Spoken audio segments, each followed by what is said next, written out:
রাহিকে belt দিয়ে উলঙ্গ করে নাকি তহিদ আফ্রিদি মারধর করে, কেঁচো খুঁড়তে গিয়ে যেন সাপ বেরিয়ে আসতে পারে। সাংবাদিক ইলিয়াস হোসেন ভাই গতকাল প্রকাশ করেছে, আমি আফ্রিদির বিরুদ্ধে কখনোই নই। তহিদ আফ্রিদির ওইখান থেকে আসার পরে কাউকে নিয়ে ভিডিও বানানোর সাহসটাও পাইনি। তহিদ আফ্রিদির ফোন কলের মাধ্যমে ডিবি অফিসে আমাকে নেওয়া হয় এবং ডিবি অফিসে আমি যাই, আমার সাথে যা ঘটে তার পরবর্তীতে আমি জানতে পারলাম, আমি বুঝতে পারলাম আদালত ছাড়াও পুলিশ অনেক রায় দিতে পারে, যেটা পুলিশ নিজেই করতে পারে।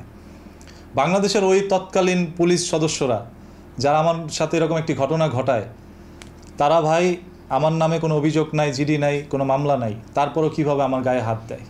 এটা একটা বেআইনি কাজ, যে বেআইনি কাজটা তারা প্রকাশ্যে করেছে এবং বুক ফুলে আমার সাথে অন্যায়টা করেছে।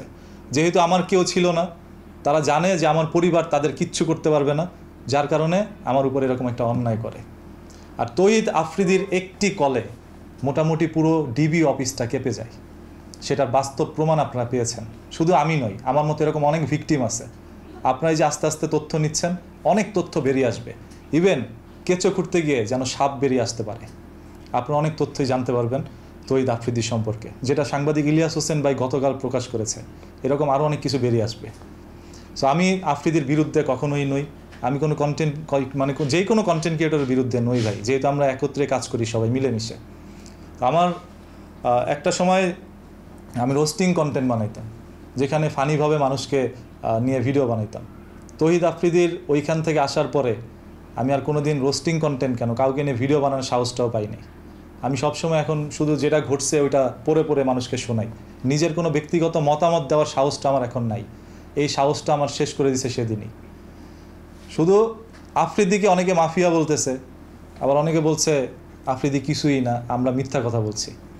এরকম ঘটে যে গতকাল দেখলাম যে অনেক কন্টেন্ট ক্রিয়েটর আমার বিরুদ্ধে কন্টেন্ট বানাচ্ছে, আমাকে নিয়ে ট্রোল করতেছে। সো যারা ট্রোল করছে তাদের সাথে যদি এরকম কোনো ঘটনা ঘটে যায়, তাহলে বুঝতে পারবেন যে এটা কতটা কষ্টের।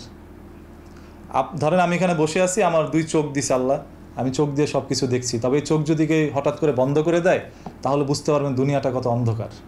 আপনার চারপাশে যত মানুষই থাকুক, আপনি কাউকে দেখতে পারবেন না, তখন আপনি একা। ওই একা মোমেন্টেই আমার সাথে এরকম একটা অন্যায় অত্যাচার করা হয়েছে। তহিদ আফ্রিদি আমাকে ফোন দিয়ে বলে যে তুমি আমার বাসায় আসো গুলশানে। তো আমি তার বাসায় গেলাম, যাওয়ার পর তার সাথে খুব ভালো একটা আন্ডারস্ট্যান্ডিং হলো। তহিদ আফ্রিদি অনুতপ্ত এবং আমার সাথে সে মিলে যায়। পরবর্তীতে বললো যে আমার যে কোনো প্রবলেম সে আমাকে হেল্প করবে। তো আমার আল্লাহর রহমতে তার কাছে কোনো হেল্প চাইতে হয় নাই। তো সেদিন আমি ওইখানে গিয়েও জাকারিয়াকে তার রুমেই পাইছি, আর রাহিকে পাই নাই। রাহি ওরকম একটা ছিল না তার সাথে। তবে রাহি আমাকে একটা কথা বলে, সেটা হচ্ছে রাহিকে বেল্ট দিয়ে উলঙ্গ করে নাকি তহিদ আফ্রিদি মারধর করে। সো এটা রাহি বলেছিল, এটা ওই তখনই বলছে। তো আমি এই ঘটনার 2.5 বছরে কাউকে বলি নাই।